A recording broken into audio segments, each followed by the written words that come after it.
The first time a powerful man looked at me like I mattered, his fiancée was still standing there with her hand in the air. The sound of that slap seemed to split the entire restaurant in half.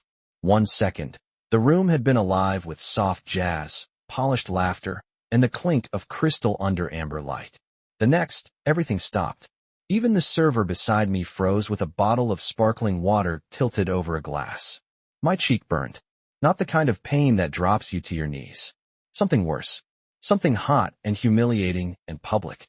I kept my eyes on the marble floor because I knew if I looked up too soon, I would see what rich people always did when someone like me got embarrassed.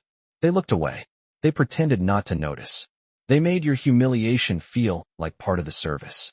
"You stupid girl," Victoria Hale said, her voice smooth and sharp at the same time. "Do you have any idea what this dress costs?" I did. More than my rent for 6 months. Probably more than the used Honda I drove to work with a check engine light that had been on since February.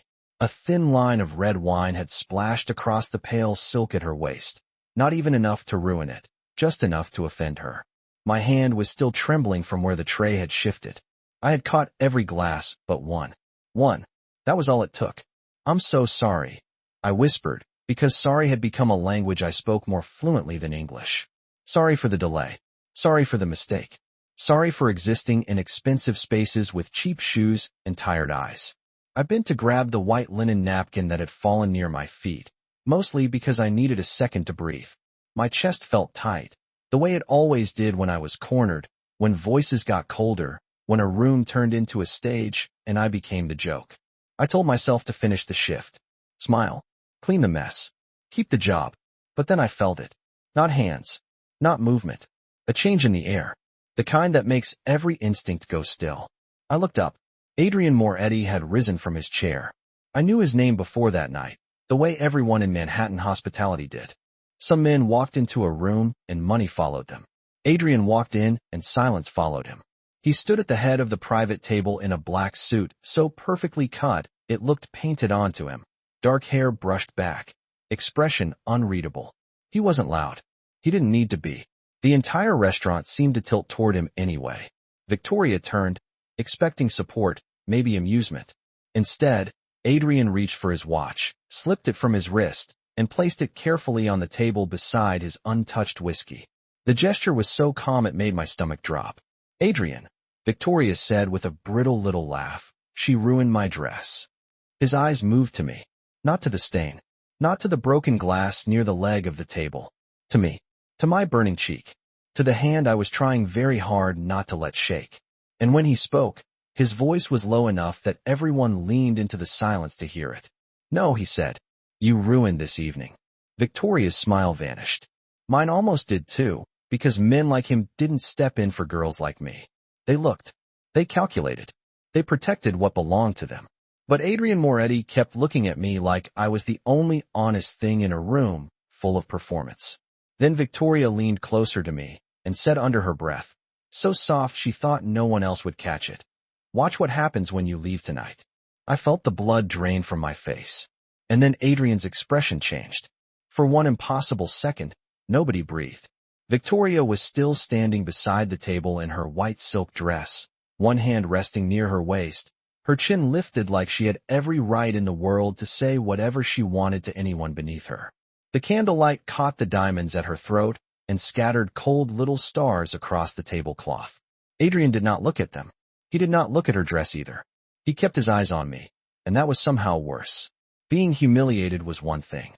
Being seen right after was another. "What did you just say?" he asked, still in that same quiet voice. Victoria gave a careless shrug, but I noticed the first crack in her expression. I told her to be more careful next time. Adrian turned his head slowly, and the movement alone made the room feel smaller. "That is not what you said." His words were not sharp. They did not need to be. They landed with the clean weight of a locked door. Around us, conversations had not resumed. Forks rested halfway to plates. A man near the bar lowered his champagne glass without taking a sip. Even the piano player had gone still, hands hovering above the keys like he did not know whether music was still allowed in a room that belonged so completely to one man's silence. Victoria laughed again, thinner this time. "Adrian, please. You are making a scene over a waitress." I should have stepped back. I should have disappeared into the kitchen, into the service hallway, into the version of my life where wealthy people did not use my worst moments to test each other's loyalty. But my feet would not move. My cheeks still burned. My pulse thudded against my throat. Adrian rested one hand on the back of his chair and looked at Victoria as though he was seeing something disappointing from a great distance. No, he said. You made a scene. In my presence. In a room I paid to keep civilized. Her face changed then, not with guilt, but disbelief. Like she genuinely could not imagine being corrected in public.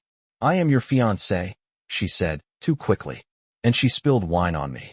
He did not blink. And that gave you permission to threaten her? The air left my lungs so fast I almost swayed. So he had heard her. Every word. Victoria's gaze shot to me, furious now, but Adrian stepped half a pace forward, and somehow that was enough to stop her from saying another thing. He did not touch her. He did not raise his voice. He simply occupied the space between us like a verdict. Then he looked toward the manager, who had been hovering near the edge of the private dining room with the expression of a man praying not to be noticed. Mr. Lawson, Adrian said. The manager nearly stumbled in his rush to answer. Yes, sir. Miss Bennett is done for the night. Full pay, plus whatever she would have earned in tips. I stared at him. Sir, I cannot leave. I said before I could stop myself. I need this shift. Adrian's eyes came back to mine, and something in them softened so slightly, I almost thought I imagined it. You are leaving, he said. Because I am not going to let you walk out of this restaurant alone after being threatened under my roof. Under my roof. The phrase sent a strange shiver through me. Not because it sounded kind. Because it sounded absolute. Victoria folded her arms. This is ridiculous. Adrian finally looked at her again. No. What is ridiculous is that you still believe this is about a dress. The silence after that felt endless. Then he picked up his watch, fastened it calmly back around his wrist, and turned to one of the men standing near the entrance, a broad-shouldered man in a charcoal suit I had barely noticed until that moment. Gabriel, Adrian said, make sure Miss Bennett gets home safely. My stomach dropped. Home. If they took me home, they would know where I lived. If I refused, I would insult the one man in the room who had just shattered the power dynamic with a sentence. I opened my mouth, searching for the least dangerous answer, when Victoria smiled at me again. It was small, controlled, and somehow more chilling than the slap had been. That is sweet, she said softly. But if I were you, Chloe, I would not count on tonight being over. Adrian heard that too. This time, when he turned back to her, there was no softness left on his face at all. Adrian did not raise his voice. That was the frightening part. Men like him did not need volume. They had the kind of control that made everyone else feel reckless by comparison. Victoria must have known it too, because for the first time that night, she stopped performing for the room. The smile faded from her face, leaving something colder underneath. You are embarrassing me, she said, each word clipped and precise. Adrian looked at her the way a judge might look at someone who had mistaken privilege for immunity. No, he said. I am correcting you. The words settled over the table like a final bill no one wanted to pay. Victoria's shoulders went rigid. Around us, the candlelight still flickered across polished glass and silverware, but the warmth had left the room. It was all marble and shadows now, expensive and cold. I stood there with my hand wrapped around the edge of my tray so tightly my fingers ached. I kept thinking someone would step in. The manager. Security. Another guest. Someone would smooth it over, laugh awkwardly, turn this into one of those ugly moments rich people survive by pretending it had never happened. But nobody moved, because nobody in that room had more power than Adrian Moretti, and everybody knew it. Victoria drew herself up another inch. You are choosing a stranger over me. Adrian's expression did not change. I am choosing basic decency over arrogance. Do not confuse the two. A tiny sound escaped someone at a nearby table. Not quite a gasp. More like the sound a person makes when they realize they have just witnessed a boundary they thought did not exist. Victoria heard it too. Her face flushed, not with shame, but outrage. This girl spilled wine on me, she said, pointing at me like I was an object being entered into evidence. She should be grateful I did not have her fired. I should have stayed quiet. Every instinct I had built from years of surviving difficult customers told me silence was safer. Let the powerful talk. Let them finish deciding what your dignity was worth. But something about the way Adrian had looked at me, not as a server, not as collateral damage, but as a person, loosened something reckless in my chest. I said I was sorry, I whispered. My voice sounded too small in that room. Too human. Victoria turned to me with that polished cruelty wealthy women wore like perfume. Sorry does not fix class, Chloe. The words landed harder than the slap had. Because they were meant to. Because they reached for the oldest wound, not the newest one. My face went hot all over again. Adrian's jaw tightened. It was the first real sign of emotion I had seen from him, and somehow it shook me more than anger would have. He stepped closer to the table, one palm resting flat against the white linen. That is enough. He did not snap the words. He cut with them. Victoria opened her mouth, but he did not let her speak. You will leave now. She blinked at him. Excuse me. You heard me. He straightened, every inch of him calm, composed, impossible to challenge. You will leave this restaurant. Tonight. Alone. And you will not speak to Miss Bennett again. Victoria stared at him like she had forgotten what it felt like not to win. You cannot be serious. Adrian glanced toward Gabriel without taking his eyes off her. Have her car brought around. Gabriel gave a single nod. Victoria laughed then, but there was nothing amused in it. Over a waitress? Adrian finally moved his gaze to me again, and the entire room seemed to notice. No, he said softly. Over what kind of man I choose to be. I did not know what to do with that sentence. It slipped under my skin and stayed there, warm and dangerous. Because men with power were not supposed to say things like that and mean them. They were supposed to rescue publicly and control privately. They were supposed to make kindness feel like debt. But Adrian looked at me as if protecting me had cost him nothing except his patience. Victoria grabbed her purse from the chair with sharp, elegant movements. This is not finished, she said. It was meant for him, but her eyes found me when she said it. Before fear could settle fully in my stomach, Adrian answered for both of us. For you, he said, it is. Then he turned to me, lowered his voice, and asked the question no one had asked all night in a way that sounded real. Chloe, can you walk? I nodded too fast. Yes. Good, he said. Because you are coming with me to the office, and you are going to tell me exactly why her threat frightened you before she ever opened her mouth. The private office was quieter than the dining room, but somehow it felt more dangerous. Not because anything about it was threatening on the surface. The space was warm, elegant, and painfully controlled. Darkwood shelves, amber lamps, floor-to-ceiling windows looking out over Manhattan, where the city glittered like it had never once embarrassed anyone in public. A decanter of whiskey sat untouched on a side table beside two crystal glasses. Everything in that room looked expensive, deliberate, and exactly where it belonged, which only made me more aware that I did not. I stopped just inside the door, still in my black server uniform, apron wrinkled, cheek burning, hands cold. Gabriel stayed outside after Adrian gave him a look I did not understand, but somehow felt. The door clicked shut, behind us with a softness that made my heart beat faster. Adrian did not sit right away. He crossed to the windows, loosened nothing, removed nothing, still looking as composed as he had in the restaurant. Like humiliating his fiancée in front of half of Manhattan had cost him less energy than signing a receipt. I hated how much that unsettled me. I hated more that some small, bruised part of me had found it comforting. Sit down, Chloe. His voice was low, steady, impossible to misunderstand. I sat on the edge of the leather chair across from his desk because standing felt too defiant and sinking back felt too familiar. I had spent enough of my life learning what posture kept men calm. That thought must have shown on my face, because Adrian turned from the window and looked at me for a long moment before taking the chair opposite mine. Not behind the desk. Opposite me. Same level. That should not have mattered. It did. You asked me if I could walk, I said, mostly because silence with a man like him felt like standing too close to a cliff. I can. I am fine. No, he said. You are functional. That is not the same thing. The words landed so precisely I forgot to breathe for a second. He folded his hands once, not fidgeting, not restless, just patient in a way that made lying feel childish. Tell me why her threat frightened you before she made it. I stared at the grain of the desk between us. It was easier than looking at him. The wood was almost black, polished to a mirror shine. I could see the reflection of my own fingers knotted together. She is your fiancée, I said finally. People like her do not need to raise their voices.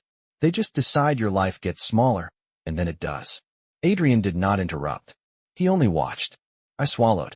A complaint from someone like Victoria could cost me my job. My manager would smile while he fired me and call it unfortunate. Still nothing from him. No denial. No false comfort. That somehow made it easier to keep going. And if she wanted to do more than that, she could. She could make calls. Leave reviews. Tell the right people I was difficult, careless, unstable. In this city, that sticks to girls like me faster than truth does. When I finally looked up, Adrian was already watching me with an intensity that made the room feel smaller. Not cold. Worse. Focused. Girls like you, he repeated quietly. I immediately regretted saying it. I did not mean, you did. He leaned back slightly, expression unreadable. And that tells me more than your answer did. Heat climbed my neck. I looked away again, toward the windows, toward the city that looked beautiful from 30 floors up and merciless from street level. You do not know me. Then explain it. There was no cruelty in the words. No impatience. Just a door opening where I had expected a wall. I let out a breath that shook on the way down. When I was 19, I worked at a diner in Queens. A customer told the owner I was rude because I would not let him grab my wrist while I poured his coffee. Adrian's face did not change, but the room did. The air sharpened. I lost 2 shifts that week, I said. The owner said men who tipped well expected friendliness. He told me to smile more and make better choices if I wanted rent money. My laugh came out thin and ugly. So when Victoria whispered that I should watch what happens next, I believed her. Because I have lived through what comes next when powerful people decide your dignity is negotiable. The silence stretched between us, heavy but not empty. Adrian rose from his chair and came around the desk. I tensed before I could stop myself. He noticed. Of course he noticed. He stopped several feet away, close enough to be present, far enough not to corner me. Chloe, he said, and my name in his voice sounded less like a question than a promise. Look at me. I did. No one is taking your job, he said. No one is touching your reputation. And no one is going to make your life smaller, because they are angry that I saw them clearly tonight. My throat tightened. I wanted to believe him. That was the dangerous part. Believing a man like Adrian Moretti felt a lot like stepping onto ice and calling it ground. Then he glanced toward the faint reflection in the glass wall beside the door, his expression shifting into something harder, colder, more alert. There is one more thing, he said. Gabriel just texted me. Victoria did not go home. The words hit me harder than they should have. Victoria did not go home. Simple sentence. Quiet voice. But the moment Adrian said it, every fragile thread of safety I had started to gather around myself came undone again. I looked toward the office door like I could see through dark wood and polished glass, like I might somehow catch the shape of danger waiting just beyond it. My pulse kicked hard enough to make the room blur for a second. Adrian noticed. Of course he noticed.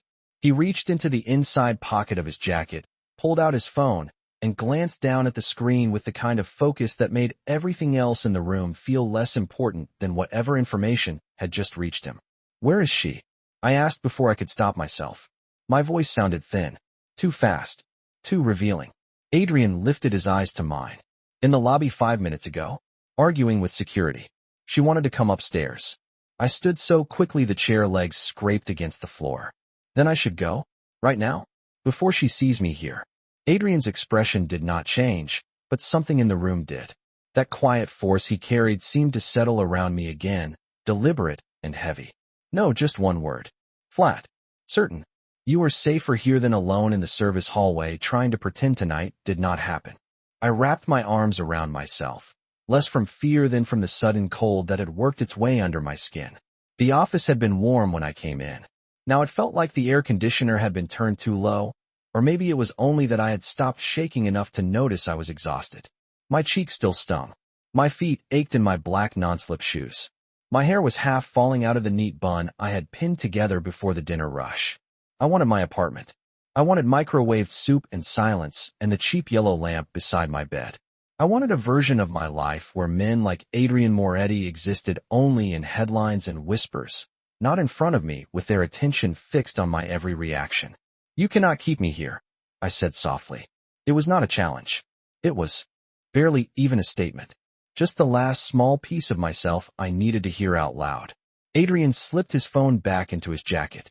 I know. He moved toward the side table, poured a glass of water instead of whiskey, and set it in front of me with a care that felt strangely intimate because it asked nothing in return. I am not keeping you here, Chloe. I am asking you not to walk into a situation you already know is unstable. I stared at the water. Condensation gathered on the outside of the crystal glass and dampened the polished wood beneath it. Even the water looked expensive in that office. I hated that I noticed things like that. Hated that my brain always kept score of what belonged to people like him and what never would belong to me. She hates me, I said. Adrian remained standing, one hand resting lightly against the desk. No, he said. She hates being contradicted. You were simply standing where her pride landed. I gave a humorless little laugh before I could help it. That is not exactly comforting. A faint shift touched his mouth. Not a smile. Something smaller. Realer. It was not meant to be. The honesty of that answer made me look up. Most men in power softened their edges when they wanted cooperation. Adrian did not. He offered truth like it was cleaner than reassurance. And for some reason, that steadied me more than false kindness ever could. I reached for the glass and took a sip. The water was cold enough to sting my teeth. What happens now? He glanced toward the window again, toward the city spread below us in rivers of white headlights and gold-lit towers. Now, he said, I find out whether Victoria is still downstairs because she is angry, or because someone encouraged her not to leave. I frowned. What does that mean? Adrian's gaze returned to mine, darker now, more focused. It means people rarely create public chaos in my restaurants unless they believe there will be no consequences for it. Victoria enjoys attention, but she is not reckless without an audience. A knot formed low in my stomach. You think this was planned? I think, he said carefully, that too many things about tonight happened too smoothly. Her arrival, her timing, the way the manager failed to intervene until after I spoke, the way security told Gabriel she had a visitor waiting outside before she tried to come upstairs. My fingers tightened around the glass. A visitor? Adrian nodded once. A man none of my staff recognized. The room went very still. I did not know why that detail frightened me more than the rest, but it did. Maybe because humiliation was one kind of threat. Strangers waiting in lobbies belonged to another. Adrian took out his phone again and typed something fast. The amber light from the desk lamp caught the silver on his watch and flashed against the hard line of his jaw. Gabriel is checking the cameras now, he said. Until I know more, you are not leaving alone. I should have argued. I should have insisted on calling a cab, on slipping out through the kitchen, on pretending I was still the kind of woman whose biggest problem tonight was rent due on the 1st. But the truth sat between us too heavily to ignore. I was scared, not of Adrian. That would have been easier. I was scared of how quickly the world outside that office had turned sharp and uncertain, and how natural it had started to feel letting him stand between me and it. Then his phone buzzed again. He looked down, and whatever he saw erased the last trace of calm from his face. Chloe, he said quietly, I need you to tell me right now whether you came to work alone, because the man on the lobby camera is standing next to your car. For a second I forgot how to speak. The office, the city lights, the cold water in my hand, all of it seemed to slide several inches away from me. What? It came out as barely more than air. Adrian was already moving before I finished the word. He crossed to the desk, tapped once on his phone, then turned the screen toward me. The security still was grainy, pulled from the lobby camera near the valet stand, but I recognized my car immediately. My old silver Honda Civic looked painfully out of place beside the black town cars and polished SUVs lined up under the awning. And there, leaning against the driver's side door like he had every right to be there, was Ryan Mercer, my ex-boyfriend. My stomach dropped so fast I had to grip the edge of the desk to stay steady. I came alone, I said, and my voice sounded strange to my own ears, flat with shock. I always come alone. Adrian watched my face, not the phone. You know him. It was not a question. I nodded once. That was all I trusted myself to do at first. Ryan had on the same brown leather jacket he always wore when he wanted to look harmless. Clean jeans, white shirt, hair brushed back. From a distance, he probably looked like any other man waiting to pick up his girlfriend after work. That was the trick with Ryan. He understood presentation. He understood how to make concern look romantic and control look like devotion. He understood exactly how to seem normal until no one else was watching. Who is he? Adrian asked. I swallowed hard. My ex. The word felt too small, too casual for what he really was. Adrian's gaze sharpened.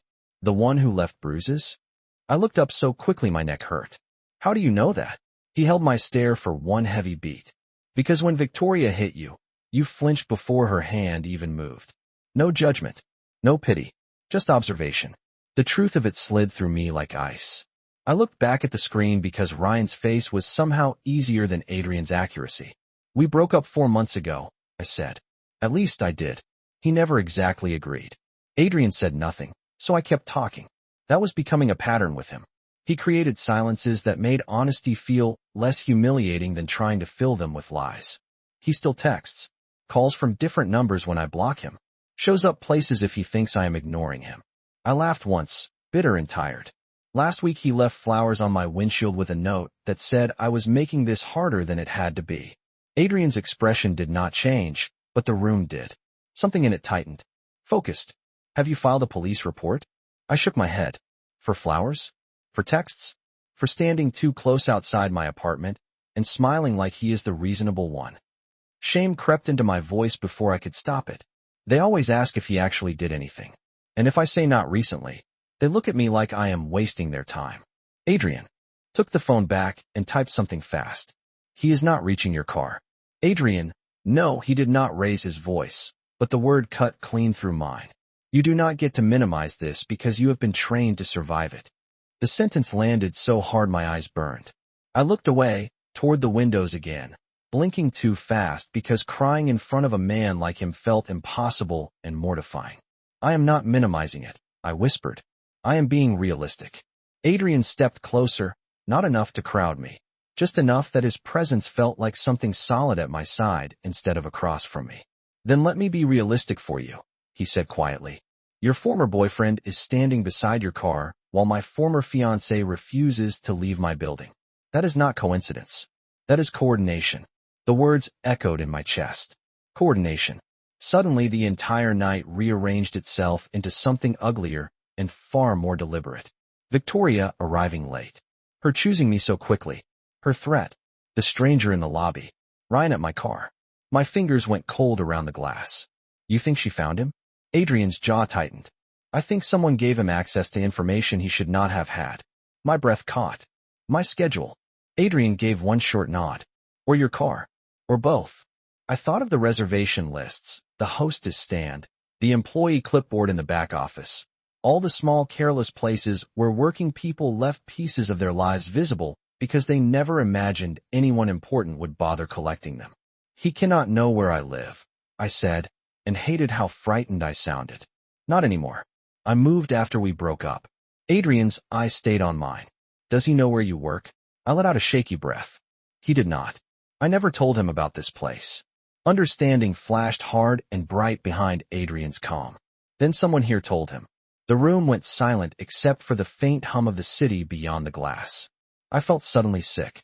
Not because Ryan had found me. Because for the first time, I realized he might not have found me alone. Adrian's phone buzzed again. He read the message, and when he looked up, his voice was even softer than before. Gabriel just detained the man at your car, he said. And Chloe. He was holding a copy of the staff parking list with your full name on it. The copy of the parking list felt more violating than if Ryan had been holding my apartment key. My full name. My car. Proof in black ink that someone inside this building had made me easy to find. I sat down without meaning to, my legs suddenly unreliable beneath me. The leather chair caught me, and for one humiliating second I hated that Adrian saw it. Hated more that he was the only reason I was not downstairs walking straight into whatever waited beside my car. Who had access to that list? I asked. My voice sounded far away, like it belonged to another woman. A calmer one.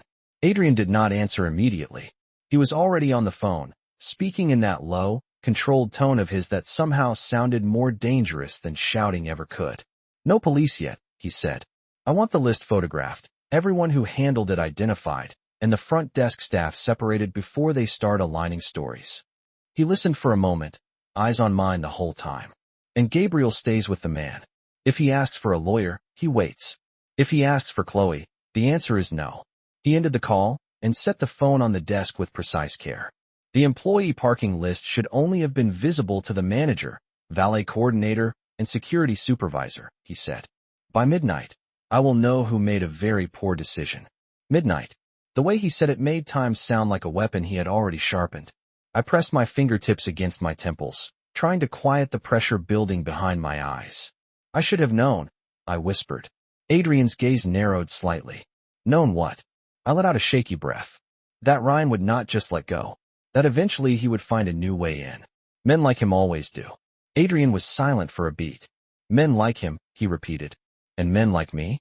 The question should have offended me. Instead it made my head lift.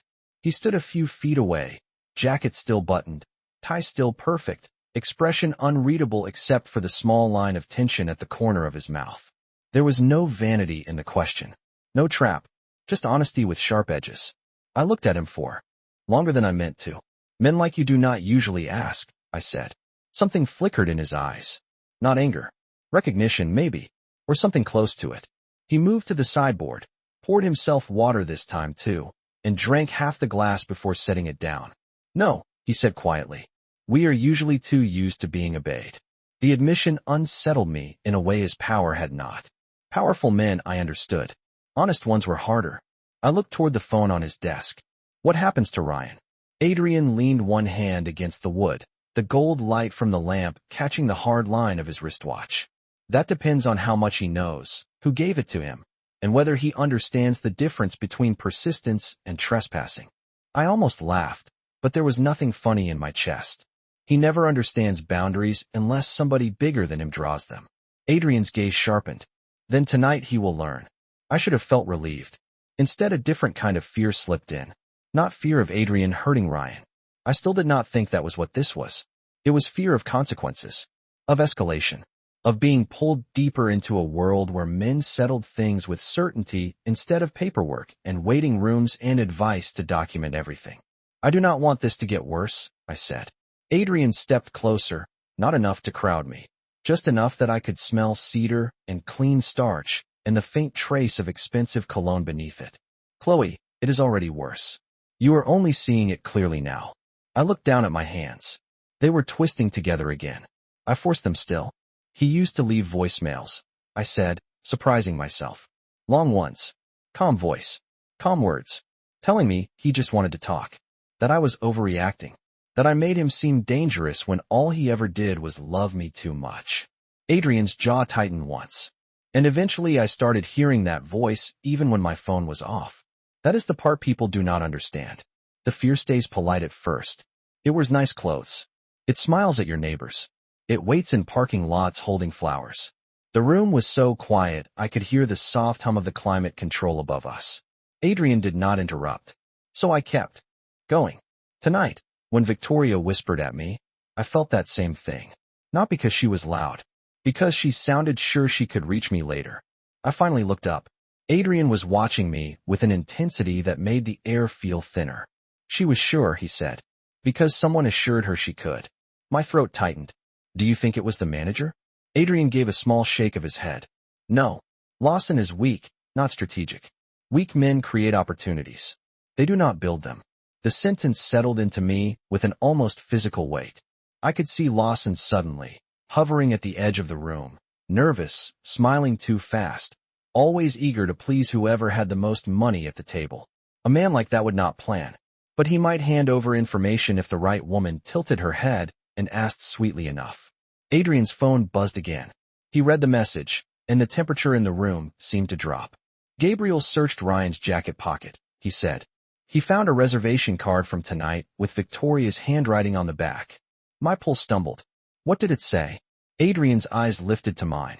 It says, she parks in the staff garage. Midnight break on the west exit. Do not scare her until she is alone. For a moment, I could not feel my hands. The reservation card sat on Adrian's desk between us like something poisonous that had finally decided to show its teeth. White stock. Gold lettering. Elegant enough to belong to a perfect evening. Ugly enough to carry instructions for ruining mine. She parks in the staff garage. Midnight break on the west exit. Do not scare her until she is alone. I read the line twice, then a third time, because my brain kept rejecting it. Not the words themselves. The intention behind them. The deliberate patience of it. The planning. The fact that Victoria had not simply wanted to humiliate me in public. She had wanted me frightened in private, where no one would see and no one would stop it. My stomach turned so sharply I pressed my palm against it without thinking.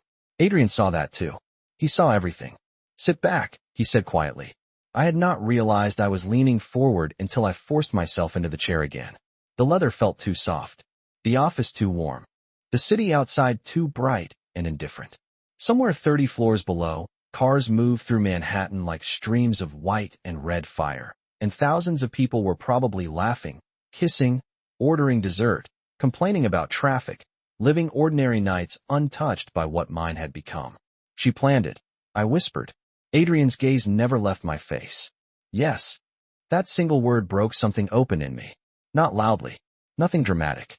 Just a fracture deep enough to let the truth all the way in. I had spent 4 months telling myself Ryan was a problem I could outlast. A man I could outmaneuver with blocked numbers, changed routines, and careful silence. But this was bigger than Ryan standing outside my apartment pretending he missed me. Bigger than flowers on windshields and messages from unknown numbers. This was someone with money, access, and spite deciding I was small enough to toy with. I looked up at Adrian and heard my own voice before I realized I was going to speak. Why? He did not insult me by pretending not to understand. "Because she wanted control back," he said. "And because some people cannot bear the idea that a person they dismissed might be protected by someone they value." Protected. The words settled into the room with quiet force. I should have flinched from it. Instead, I felt the dangerous pull of relief. "I am not yours to protect," I said, but it came out weaker than I intended. Adrian's eyes darkened slightly. "No," he said. "You are not." Then, after the smallest pause, "That does not mean I am going to let this continue." My throat tightened again. He had a way of answering the emotional part of a sentence without pretending the practical part did not matter. I looked back at the card. Victoria's handwriting was clean, slanted, expensive somehow. Even her cruelty had been polished. "What happens now?" Adrian reached for the card, slid it into a slim leather folder, and closed it with a soft click. "Now," he said, "I remove every advantage they thought they had." He picked up his phone and made another call, speaking so calmly that it took me a second to realize he was dismantling the rest of my night piece by piece. My shift was officially ended. My car keys were being brought upstairs, but not my car. My Honda would be moved off-site to a private garage until morning. The west exit would be locked. The staff parking list confiscated. The security supervisor and valet coordinator held in separate rooms until Adrian got answers that sounded like truth instead of fear. He arranged each decision with the same composed precision he had used to set down his watch before humiliating Victoria at dinner. No rush. No hesitation. No wasted words. When he finally ended the call, I stared at him in silence. "You can do all that with one phone call." He slid the phone back into his pocket. "I can do more than that with one phone call." It should have frightened me. Maybe part of it did. But fear was not the dominant thing rising in my chest anymore. It was something more complicated. Something with gratitude tangled inside it and sharpened by the fact that I did not know what this kind of protection would eventually cost. Adrian moved to the window, then paused there, one hand in his pocket, his reflection dark against the glass. "Chloe," he said without turning, "I need you to understand something." My fingers tightened around the half-empty water glass. "What?" He looked back over his shoulder, and for the first time all night, the control on his face seemed less like armor and more like restraint. Men like Ryan survive because they count on women being isolated. Men like Lawson survive because they count on everyone above them being too distracted to notice weakness. Women like Victoria survive because people are trained to excuse elegance faster than cruelty. He turned fully then, and the room seemed to narrow around the force of his attention. "I do not excuse cruelty."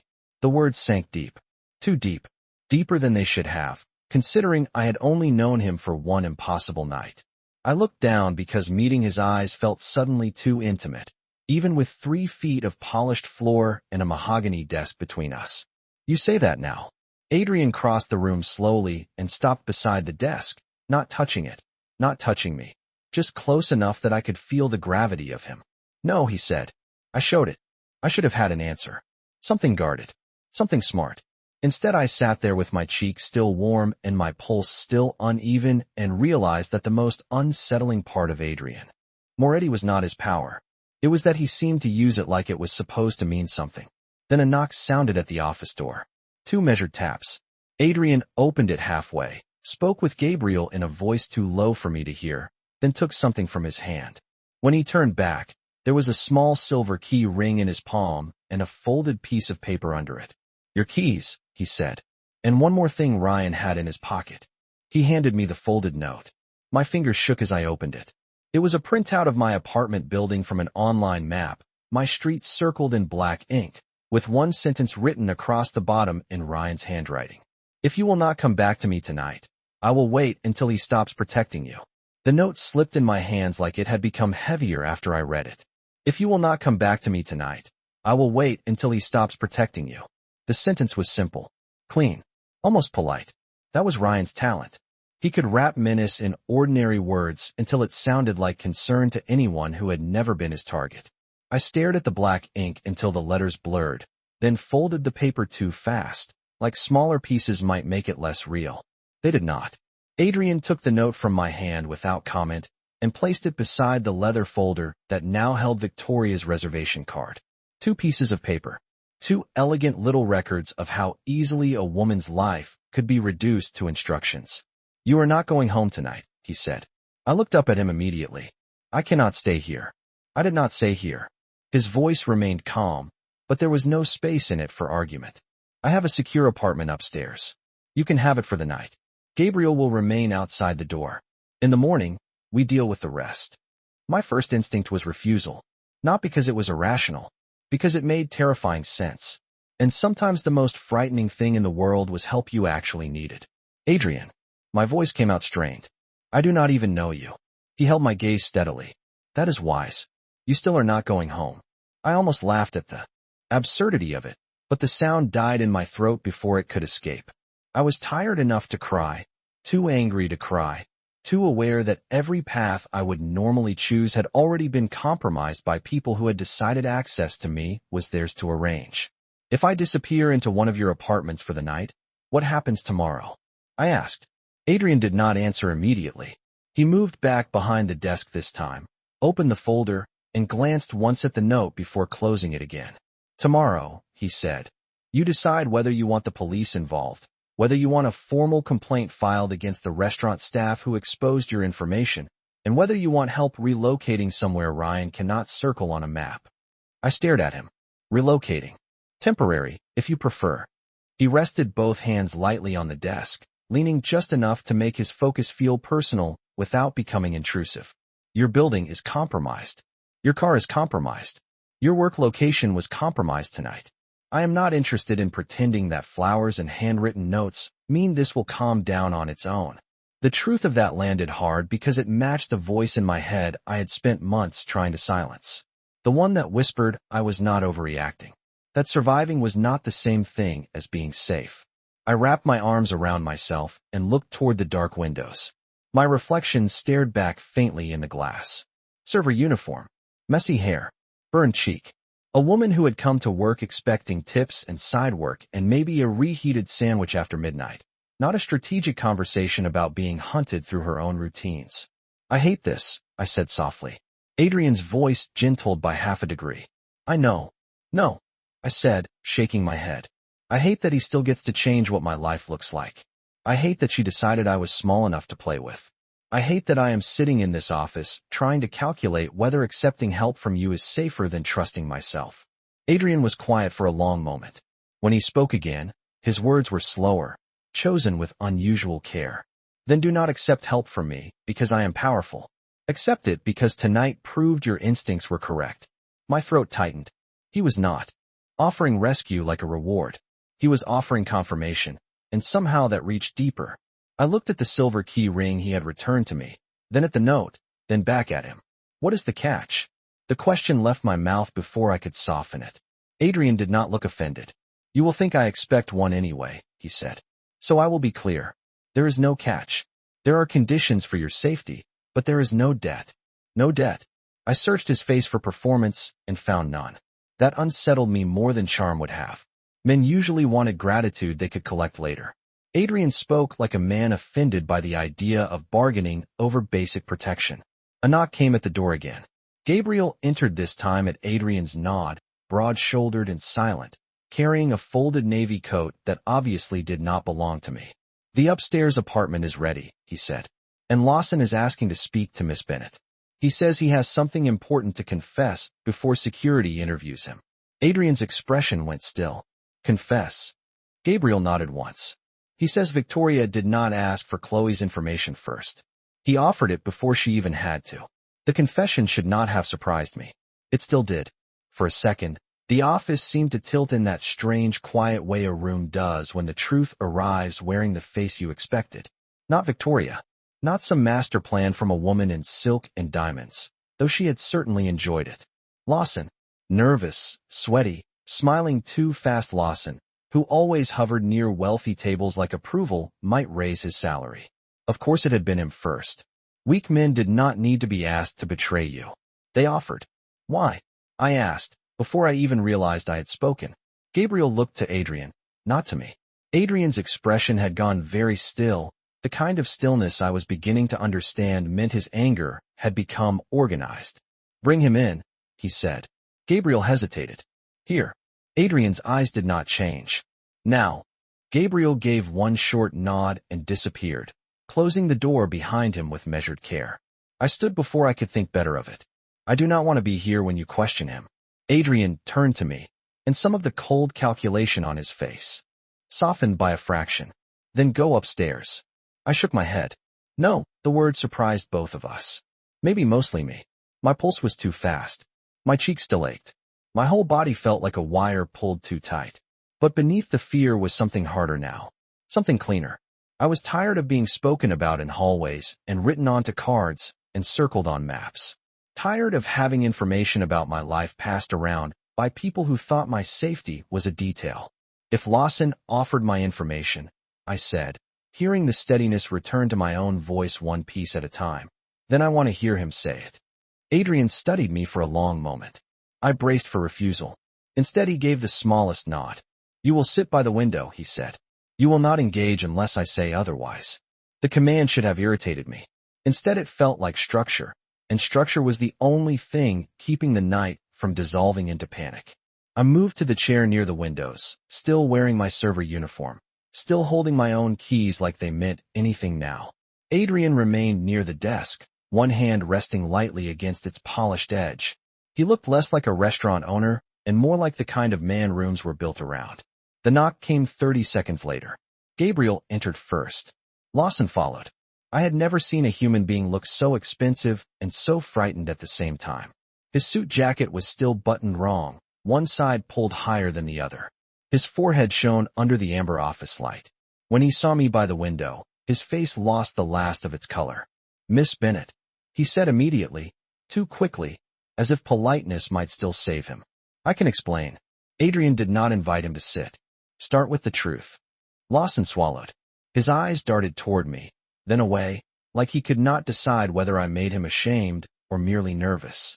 "Miss Hale asked if the waitress who spilled on her would be leaving through the employee entrance," he said. I told her I did not know.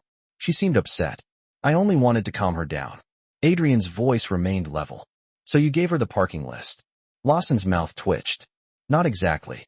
That is not a denial." Lawson's hands started fidgeting, twisting together at waist level. "She made a comment about wanting to send flowers. An apology arrangement. She said she may have overreacted and did not want it becoming a public issue. I thought if I helped smooth things over, it would reflect well on management." I stared at him in disbelief. "You gave her my information for flowers?" The words came out sharper than I intended, but once they were in the air, I did not regret them. Lawson finally looked straight at me, and what I saw there was worse than cruelty. It was cowardice dressed as justification. "I did not think it would go that far," he said. "She was engaged to Mr. Moretti. I assumed she only wanted to keep things discreet." Adrian's gaze turned glacial. "You assumed a woman who struck an employee in a full dining room was interested in discretion." Lawson opened his mouth, closed it, then tried again. "I made a bad call." "No," Adrian said. "You made a useful one. For people who count on weak men to hand over women's safety in exchange for approval." The silence after that felt heavy enough to bruise. Lawson's breathing turned shallow. He looked like he wanted to apologize, but not because he understood. Because he finally understood who was disappointed in him. Something about that made my skin crawl. "Did you tell Ryan Mercer where I worked?" I asked. Adrian's head turned slightly toward me, but he did not stop me. Lawson blinked. I did not know the man's name. My stomach tightened. That was not my question. His eyes darted to Adrian again, then back to me. Miss Hale came by the host's stand after dinner service started. She asked whether the waitress from last week was working tonight. The pretty blonde with the silver Honda in staff parking. I remembered your car because you always parked in the far corner. He stopped, breathing too hard. Later, when a man came to the lobby asking whether a Chloe Bennett worked here, I told security he might be your ride. The room went so silent I could hear the blood rushing in my ears. Adrian did not move. You told security to let him wait. Lawson nodded once, miserable now. I thought he was your boyfriend. He is not, I said. My voice came out low and raw. He is the reason I changed apartments. Lawson looked stricken, but it was too late for his face to matter. Too late for his discomfort to mean anything. Adrian straightened slightly, and the shift in posture alone changed the atmosphere in the office. "Gabriel," he said. The other man stepped forward immediately. "Mr. Lawson is terminated. Effective now. His access is revoked.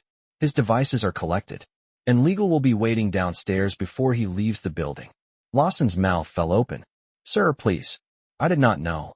Adrian's expression never changed. "That is exactly why you are dangerous." Lawson looked at me then, maybe hoping for mercy, maybe hoping I would soften what Adrian had made final. I did not. I only held his gaze until he had to look away first. Gabriel took him by the elbow, not roughly, just decisively, and guided him toward the door. Lawson stopped once, glancing back with panic in his eyes. "Miss Bennett, I am sorry." I believed he meant it. I also understood for the first time that apology and safety were not the same thing. The door closed behind him. The office fell quiet again. I sat there staring at the polished floor, my own reflection faint in the glass, and felt something inside me shift. Not healing. Not yet. Something earlier than that. Something like having the truth brought into the light and discovering it looked uglier, but smaller, than fear had made it in the dark. Adrian crossed the room slowly and stopped a few feet away. "He is gone," he said. I nodded, but my fingers were still trembling around the key ring in my lap. "Ryan is not." Adrian's eyes held mine. "No," he said softly. "But now I know exactly who opened the door for him." Adrian was right. Knowing who had opened the door for Ryan did not close it. It only changed the shape of the danger. Lawson was gone. Victoria had exposed herself. But Ryan was still downstairs somewhere in this city, still convinced that persistence was romance, and fear was proof that he mattered. I sat very still in the chair by the window, my hands wrapped around my keys like I could anchor myself to something ordinary if I held them tightly enough. The silver ring pressed into my palm. My car key. My apartment key. The tiny metal pieces of a life that no longer felt entirely mine. Adrian remained where he was for a moment, watching me with that unnerving stillness of his, as if he understood that this was the part no one saw after a public crisis. Not the confrontation, not the glamorous defense. The aftermath. The tremor that comes later, when the room goes quiet, and your body finally realizes how close you came to walking alone into something you would have had to survive by yourself. "You should go upstairs," he said softly. I looked at him. "And do what?" "Sleep." The word came out almost sharp. Pretend my life did not just get passed around like a dinner reservation. Adrian did not flinch. "No, you are done pretending." He crossed the room slowly and set a folded navy coat over the back of the chair across from me. It had probably cost more than my monthly groceries. I hated that my mind kept translating everything into money, but that was what life did when you had too little of it for too long. You learned to calculate worth in rent, in gas, in overdue electric bills, in what one ruined shift could do to your week. Adrian lowered himself into the chair opposite mine again. Same level, same measured distance. "Tell me about your apartment," he said. The question felt almost absurd after everything else. "Why?" "Because I need to know how easy it is to reach you there." I looked away toward the city lights. Third floor walk-up in Astoria. Front buzzer does not always work. Super never fixes anything unless someone threatens to withhold rent. The hallway light on my floor burns out every other week. Saying it out loud made it sound exactly as vulnerable as it was. Adrian listened without interrupting, fingers steepled once beneath his chin. Do you have neighbors who would pay attention if someone waited outside? I gave a small, humorless smile. In New York, people notice everything and involve themselves in nothing. His expression shifted, not quite agreement, not quite disappointment, just recognition. And inside the building, a woman with a Pomeranian on the second floor who thinks I work too late. An older man across the hall who watches baseball at full volume and falls asleep in his recliner by 10. No doorman. No cameras. No locked mailroom. Nothing impressive. Adrian's gaze did not leave mine. Nothing weak about. Surviving there alone. The words landed in a place inside me that had gone numb years ago. I looked down because something in my chest tightened too quickly to manage with dignity. That is not what I meant. I know. The office fell quiet again. Below us, Manhattan kept glowing like it did not care whose night had split open under its lights. I rubbed my thumb over the key ring in my palm. What is Gabriel doing with Ryan? Adrian's answer came without hesitation. Keeping him where he is until legal and security finish documenting everything he carried. Then Ryan will be removed from the property and formally warned that any contact with you or this building will be recorded and escalated. I frowned. That is it. Adrian's eyes sharpened. That is the part one I'm telling you first. I should have been alarmed by that. Maybe I was, but not enough to miss what sat underneath it. He was not reassuring me with lies. He was choosing what truth I could carry tonight. And Victoria? I asked. Adrian's jaw tightened once. Victoria will learn that using my name, my building, and my staff as tools against another woman comes with consequences she did not budget for. I let out a breath I had not realized I was holding. You make everything sound so simple. It is not simple, he said. It is just clear. Clear. I turned that word over in my mind. Maybe that was what unsettled me most about him. I had spent so much of my life around men who blurred the edges of their behavior until you doubted your own instincts. Adrian did the opposite. He cut through things. He named them. He made room for truth, even when it was ugly. The danger in that was not just trust. It was how quickly trust started to feel natural. A soft knock sounded at the door. Gabriel stepped in, posture straight, expression unreadable. Ryan has been removed, he said. He asked me to tell Miss Bennett that he was not trying to scare her. He said he just wanted 5 minutes alone to explain. A bitter laugh escaped me before I could stop it. That sounds like him. Gabriel gave the slightest nod, as if he had heard variations of that line from men before. There is more, he added, glancing at Adrian. When security searched his phone, they found a series of messages from an unsaved number. No name attached, but the last one was sent 20 minutes before he arrived. Adrian's voice went colder. Read it. Gabriel's eyes shifted to me for a fraction of a second, then back to Adrian. It says, she is with him upstairs now. If you do not act tonight, you lose her for good. The words landed like ice water down my spine. Upstairs now. My skin went cold. Ryan had not only known I was here tonight. Someone had known I was in this office, with Adrian, in real time. I rose slowly from the chair, every instinct in my body suddenly awake. There is someone else in this building, I said. Adrian stood at the exact same moment, his expression turning hard enough to change the air. Yes, he said, and whoever it is has been watching you all night. The words seemed to echo long after Adrian said them. Someone in this building had been watching me all night. Not just earlier in the dining room. Not just in the lobby. Now, recently enough to tell Ryan I was upstairs with Adrian. Recently enough to turn my location into leverage. I felt the tiny hairs on my arms rise beneath the thin sleeves of my uniform.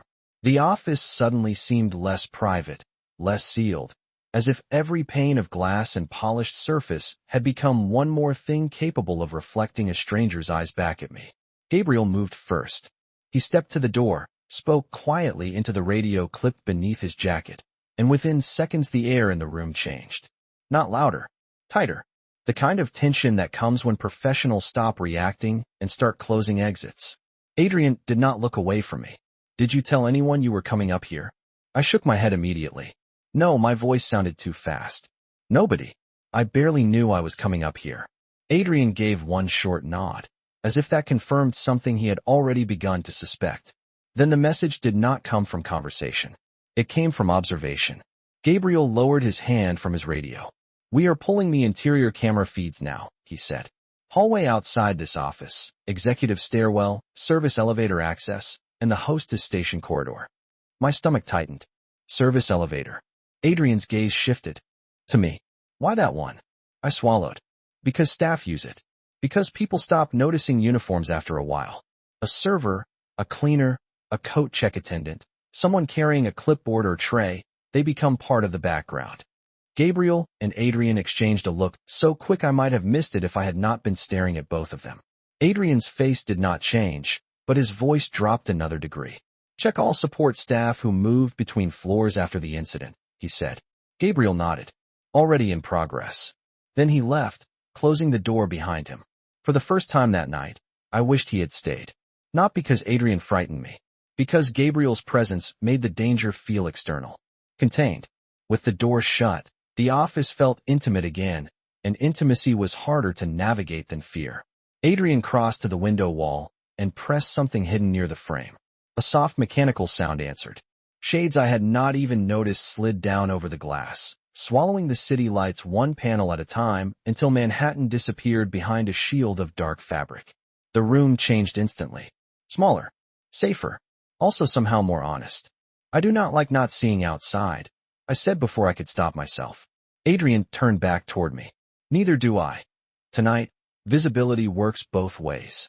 I nodded because he was right, and because arguing with a good decision had started to feel childish. My pulse was still too fast, but it was no longer wild. Fear had sharpened into something colder now. Something that could think. I looked toward the office door.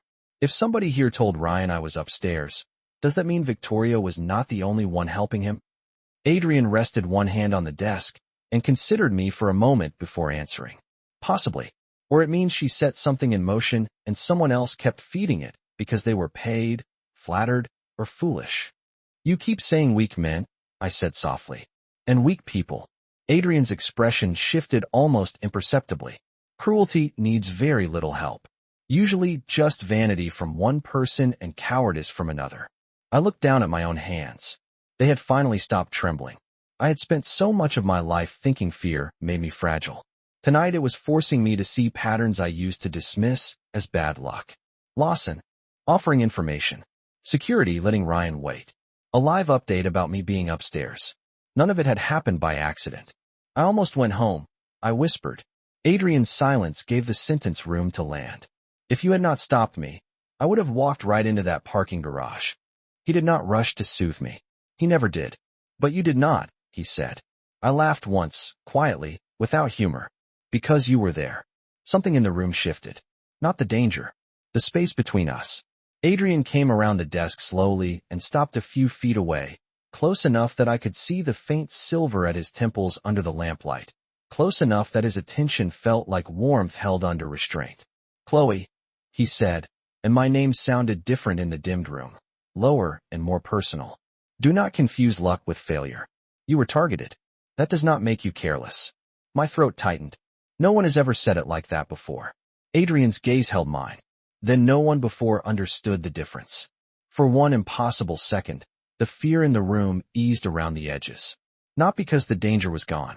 Because being believed did something to a person. It returned shape to parts of you that had been blurred by survival. I looked away first, to the darkened windows, to the shadowed shelves, to anywhere but him. What if the person watching is still outside? I asked. Adrian did not move back. Then they will learn this floor is no longer easy to enter. Right on cue, his phone buzzed. He checked the screen, and the controlled calm in his face sharpened into something that looked almost like certainty. Gabriel found the gap, he said. There was no camera breach. No hacked feed. The update came from the hallway outside this office. My chest went cold. How? Adrian turned the phone so I could see the still image. A woman in a black housekeeping uniform pushed a linen cart past the office door 10 minutes earlier. Head down. Face partly hidden beneath a navy cap. Ordinary enough to disappear in any hotel or restaurant in the city. But clipped to the side of the cart, half hidden under folded towels, was a small silver phone with the screen lit. That is not housekeeping, Adrian said quietly. That is someone who came here dressed to be invisible. I stared at the image, and then I saw it. The hand gripping the cart was manicured. Pale pink polish. Perfect shape. Not staff. Not after a double shift. Not after folding sheets or hauling supplies. Something in my memory clicked hard enough to make me stand. I know that hand, I whispered. Adrian's eyes lifted to mine. From where? I looked at the still image again, pulse rising all over. The hostess stand. About an hour before dinner service. She asked for the restroom, and when I pointed her toward the back corridor, she smiled like she had never worked a day in her life. The room went silent. Adrian took the phone back slowly.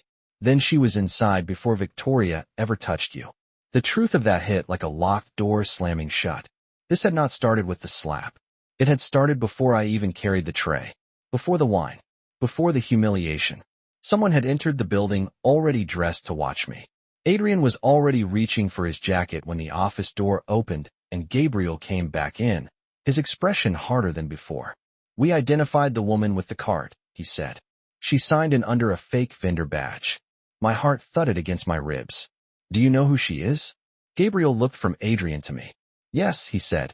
And according to the lobby cameras, she did not come alone. She arrived tonight with Victoria Hale's personal assistant.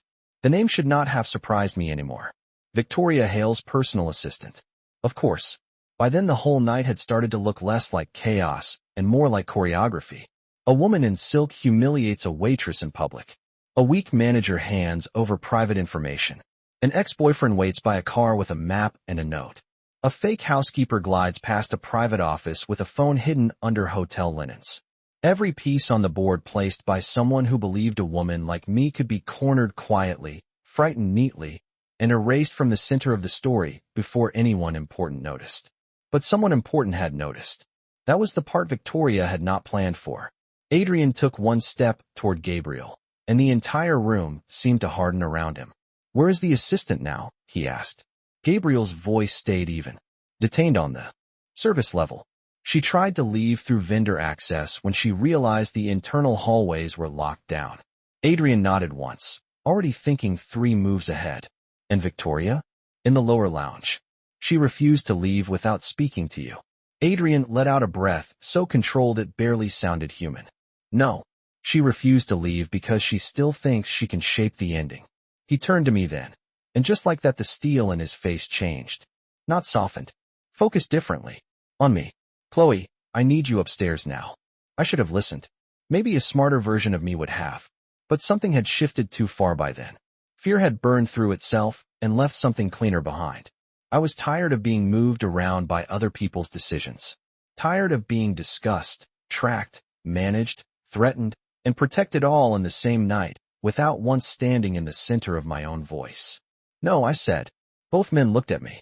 Gabriel with surprise. Adrian with something more complicated. No. Adrian repeated quietly. I stepped closer to the desk, pulse hammering but steady enough to hold. If Victoria is downstairs, then I want her to see me standing up, not disappearing behind one of your locked doors. Adrian's gaze stayed on mine for a long moment. This is not pride, Chloe. This is security. I know the difference, I said, and I did.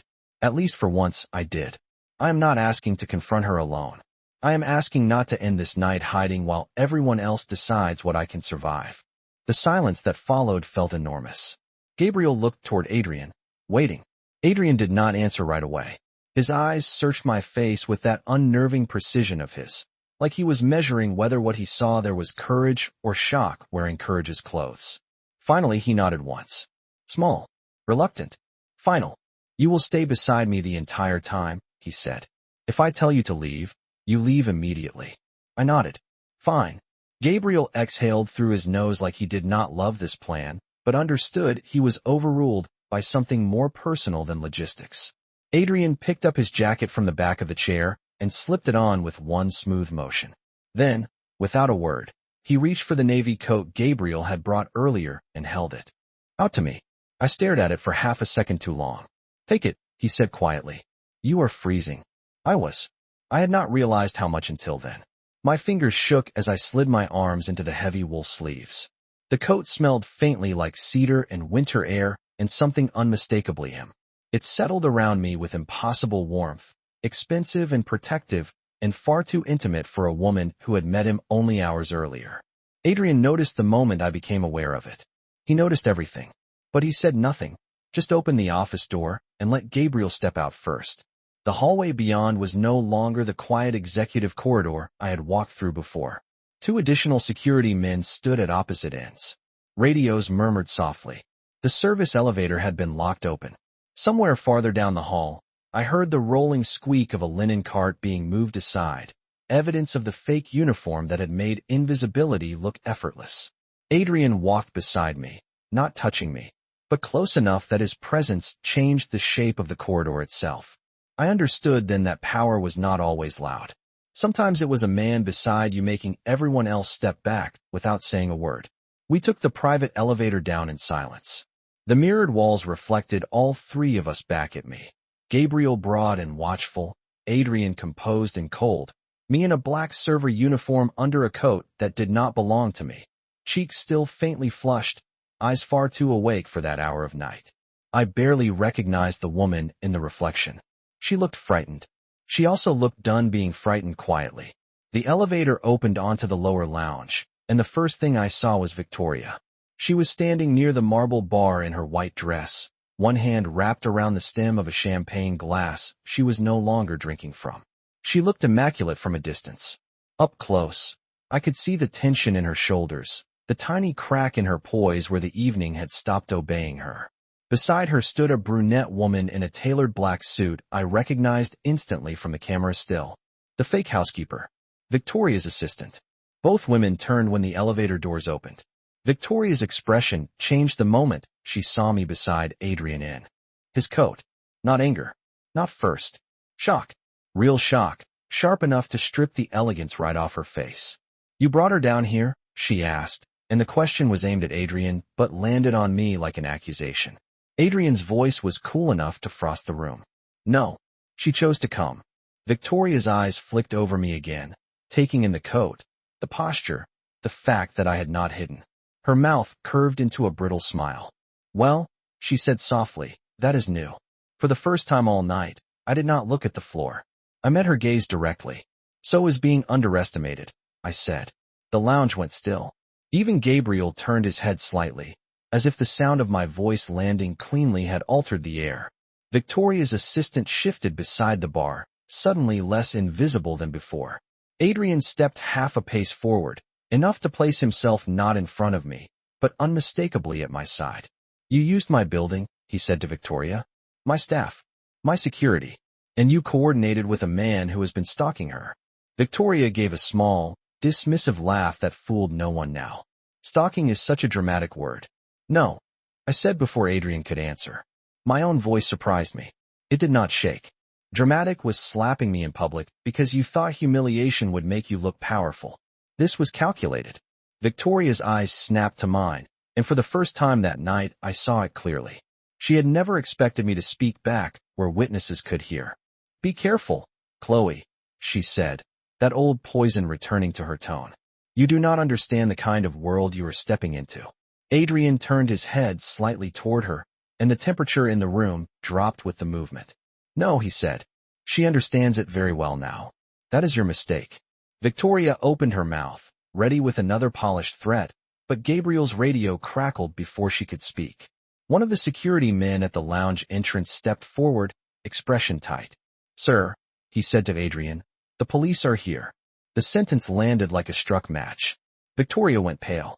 Her assistant looked at the floor. I turned to Adrian in confusion because police had not been part of the conversation before. He looked at me then, and in his eyes I saw something I had not seen all night. Not anger. Not calculation. Respect.